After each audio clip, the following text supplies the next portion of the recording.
விருதுநகர் மாவட்டம் ஒண்டிப்புலி நாயக்கனூர் கிராமத்தில் 2 சிறுவர்களை கொடூரமாக தாக்கும் காட்சி வெளியாகி இருக்கிறது. 2 சிறுவர்களை அதே கிராமத்தை சேர்ந்த மற்ற சில சிறுவர்கள் இணைந்து கொடூரமாக தாக்கிய அந்த காட்சிகளை பார்த்தோம். இது குறித்த விவரங்களோடு இணைகிறார் நம்முடைய செய்தியாளர் பாலமுருகன். பாலமுருகன் அவர்கள் இந்த தாக்கத்தில் ஈடுபட என்ன காரணம்? அவர்களது பெற்றோருக்கு தகவல் தெரிவிக்கப்பட்டதா? விவரங்கள் என்ன? வணக்கம்.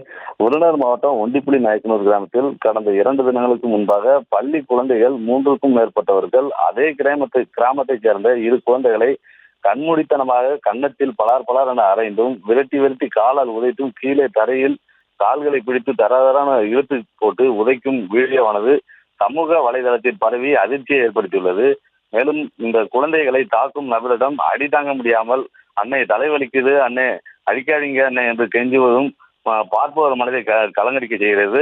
குழந்தைகளை சிவப்பு கலர் ஆடை அணிந்த சிறுவன் மற்றும் மற்றொரு சிறுவனிடம் அடிதாங்க முடியாமல் கதறும் வீடியோ அனைவரது மனையும் துன்புறுத்தக்கூடியதாக இருக்கிறது.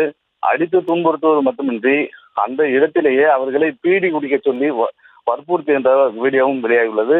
மேலும் குழந்தைகளை அடிக்கும் சிறுவர்கள் பீடி குடித்ததாகவும் அதனை மற்ற நபர்களிடம் கூறியதாகவும் அதனை கூறிய சிறுவர்கள் இருவரையும் தாக்கியதாக கூறப்படுகிறது. இது போன்ற குழந்தைகள் மனதில் நஞ்சை விதைத்து பஞ்சாயத்தை தூண்டும் நடவடிக்கையில் ஈடுபடும் சிறுவர்கள் மீது கடுமையான நடவடிக்கை எடுக்க வேண்டும் என்றும், குழந்தைகளுக்கு சரியான சமூக சிந்தனையுள்ள பாடத்தை கற்றுக் கொடுக்க வேண்டும் எனவும், படிக்கின்ற சிறுவர்களிடம் வன்முறையை தூண்டும் விதமாக நடந்து கொள்வதை தடுக்கப்பட வேண்டும் என சமூக ஆர்வலர்கள் கோரிக்கை விடுத்துள்ளனர்.